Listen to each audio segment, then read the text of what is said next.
Hi hello नमस्कार, मी Suvarna home kitchen मध्ये परत एकदा तुमचं अगदी मनापासून स्वागत. सगळ्या सबस्क्रायबरचे धन्यवाद, सगळ्या व्ह्यूअर्सचे मनापासून आभार. मी आज तुम्हाला खूप छान अशी रेसिपी दाखवणार आहे. मुलांना ना सारखं वेगवेगळं नाश्त्याला हवं असतं आणि आपल्या गृहिणींना प्रश्न पडतो की करायचं काय, आणि वेळेवर फरमाईश करतात, मला हेच हवं, मला तेच हवं. त्यामुळे आपल्याला अजून जास्ती विचारत पडतो आपण की काय करायचं वेळेवर. तर मी आज तुम्हाला बरं, फरमाईश पण अशी करतात ना की जे आपल्याला पटकन अवेलेबल होईलच असं नसतं. पण काय करणार, मुलांचा हट्ट आहे, आपण पूर्ण नाही करणार तर कोण करणार. तो पण खाण्याचा. आपल्याला असं वाटतं जाऊ द्या, त्या निमित्ताने खाताय तरी. पण मग आपला विचार असा असतो ना की मुलांना शक्यतो घरातलं द्यायचं, बाहेरचं नाही. तर मी आज त्यासाठी खूप सुंदर अशी रेसिपी तुम्हाला दाखवणार आहे. ती म्हणजे रवा डोसा. पटकनही होतो आणि खूप सुंदरही होतो. तर बघा, त्यासाठी मी घेतलेले 1 वाटी रवा. रवा तुम्ही कुठलाही घ्या, जाड घ्या किंवा बारीक घ्या. त्यानंतर मी इथे घेतलेलं आहे गव्हाचं पीठ. गव्हाचं पीठ 1 चमचा घेतलेला आहे. 1 ते 1.5 चमचा गव्हाचं पीठ घ्यायचंय आपल्याला 1 वाटी रव्यासाठी. त्यानंतर इथे घेतलेले आहे 1 ते 1.5 चमचा डाळीचं पीठ आणि अर्धी वाटी घेतलेलं आहे दही. दही साईचं दही घ्यायचं नाहीये आपल्याला, जे आंबट दही असेल ना तेच घ्यायचंय. खूप आंबटही नाही आणि साईचंही नाही असं दही आपल्याला घ्यायचंय.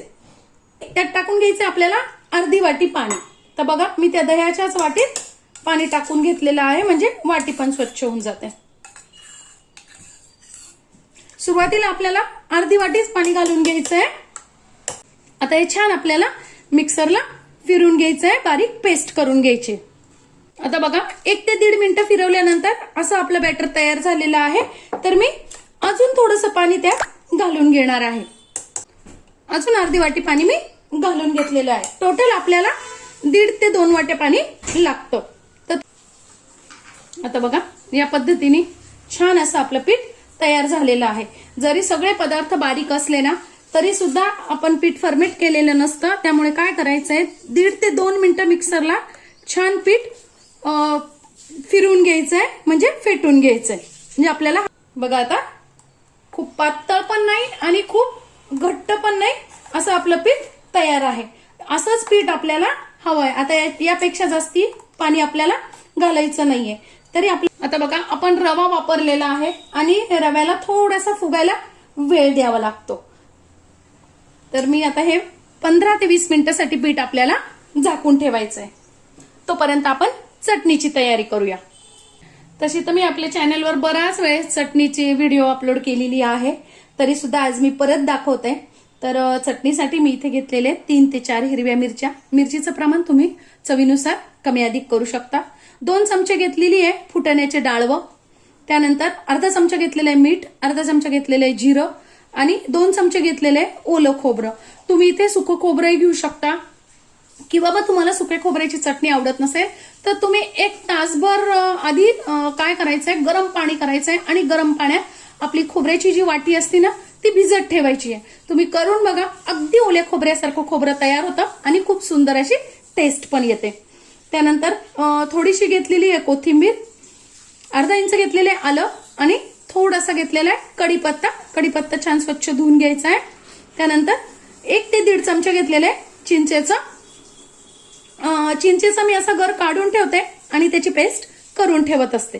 चिंचेची चटणी कशी करायची याचा पण मी व्हिडिओ आपल्या चॅनलवर अपलोड केलेला आहे, नक्की जाऊन बघा. त्यानंतर घेतलेले इथे 3 ते 4 लसणाच्या पाकळ्या. लसणाचं तुम्ही लसूण खात नसाल तर स्किप केला तरी काही हरकत नाही. तुमच्याकडे चिंचेचं असं केलेलं नसेल तर तुम्ही 1 ते 1.5 चमचा दही पण वापरू शकता, अर्ध लिंबू पण पिळू शकता, किंवा मग चिंचेचं बुटूक असेल ते घातलं तरी चालेल. आता हे सगळं आपल्याला मिक्सरमध्ये छान चटणी बारीक करून घ्यायची. सुरुवातीला आपल्याला पाणी न घालताच करायची आहे आणि मग नंतर थोडंसं पाणी घालून चटणी छान बारीक करायची. बघा, छान अशी आपली चटणी तयार आहे. अशी सांगायचं राहून गेलं, तुम्ही इथे 1 चमचा साखर पण घालू शकता, म्हणजे चटणीला अजून छान टेस्ट येते. बघा, 15 ते 20 मिनिटं झालेले आहे. आपलं थोडंसं पीठ घट्ट झालेलं आहे, पण एवढीच आपल्याला इतकंच असं पडतंय बघा. या पद्धतीने असंच पीठ आपल्याला हवंय.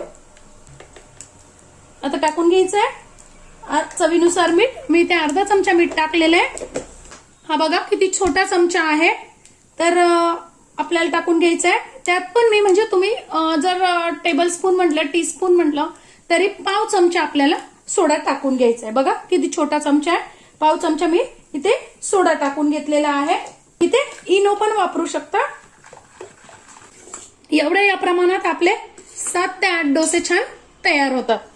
आता बघा तवा छान तापला की आपल्याला तव्याचं टेम्परेचर परत नॉर्मलला आणायचंय. मी थोडंसं इथे घेतलंय, पाणी टाकून घेतलेलं आहे आणि थोडंसं घेतलेलं आहे तेल टाकून घेतलेलं आहे अर्धा चमचा. आता हे छान आपल्याला असं पुसून घ्यायचंय टिश्यू पेपरला किंवा मग कॉटनच्या कपड्याला, म्हणजे तव्याचं टेम्परेचर परत नॉर्मल येतं आणि आपला डोसा छान तयार होतो. आता बघा बॅटर टाकून घ्यायचंय आणि डोसा छान पसरवून घ्यायचा आहे.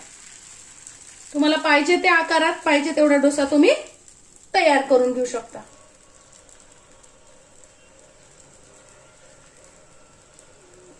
गॅस आता मी मीडियम केलेला आहे. तूप तेल पाहिजे ते बाजूनी सोडून घेऊ शकता. बघा डोशाच्या कडा बाजूनी सुटलेल्या आहे, म्हणजे आपला डोसा मस्त तयार झालेला आहे. एकाच बाजूने आपल्याला भाजायचा आहे. बघा किती सुंदर असा आपला डोसा तयार आहे. कलर पण खूप सुंदर आलेला आहे. बघा डोसा आपला क्रंची पण झालेला आहे. मी आवाज ऐकवते. मस्त असा कुरकुरीत डोसा आपला तयार आहे. हा डोसा आपला मस्त असा तयार झालेला आहे. बघा कलर पण मी दाखवते. मस्त तयार झालेला आहे डोसा. तुम्हाला पाहिजे असेल तर तुम्ही दोन्ही पण बाजूनी शेकू शकता या पद्धतीने, आणि एका बाजूने शेकला तरी चालेल. डोसा छानच तयार झालेला असतो आपला. बघा किती छान असा आपला डोसा झटकीपट तयार झालेला आहे. या पद्धतीने तुम्ही डोसे नक्की करून बघा. माझी आजची व्हिडिओ तुम्हाला कशी वाटली कमेंट्समध्ये नक्की सांगा. चॅनलवर नवीन असाल तर चॅनलला सबस्क्राईब, लाईक आणि शेअर करा.